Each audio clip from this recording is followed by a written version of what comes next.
လူဒီဆိုင်လားအလူရင်းနေတာ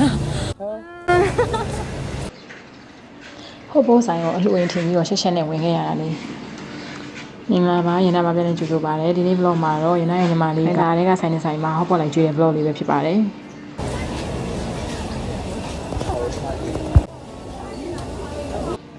အဲ့ဒါမှနေပြီးတော့အိမ်ထဲအိမ်ပြင်မထွက်ပုံများအဲ့ဆိုင်ကအတူထင်မိခဲ့ကျွန်မမှာပါပဲရှင်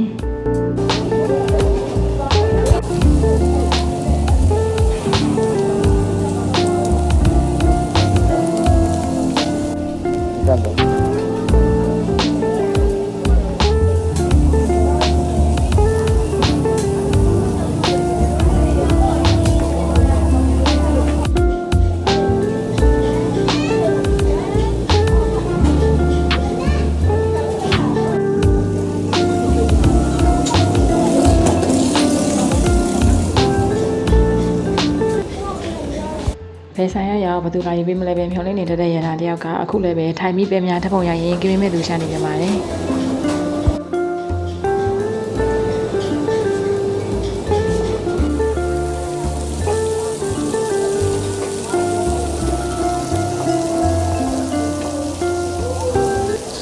ပဇွန်တွေကတော့အကောင်ကြီးပြီးတော့လက်ဆက်ပါတယ်ပဇွန်တွေဈေးကြီးနေချိန်2500ပေးပြီးဟီမူကထာမှာသွားဆွဲရင်အဖြစ်တက်မှသိကြပါတယ်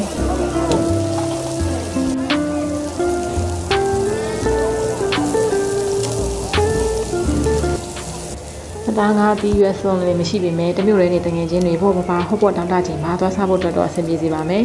Food isn't just fuel, it's my life every single day and count on good food to keep me healthy, happy and full of energy. So don't forget to subscribe and follow. Catch you later. Bye. စကားအများကြီးပြောရင်အမှားအများကြီးပါမှာဆိုလို့တောင်းနေပဲဒီကြောင့်ခေါ်လိုက်ပါတယ်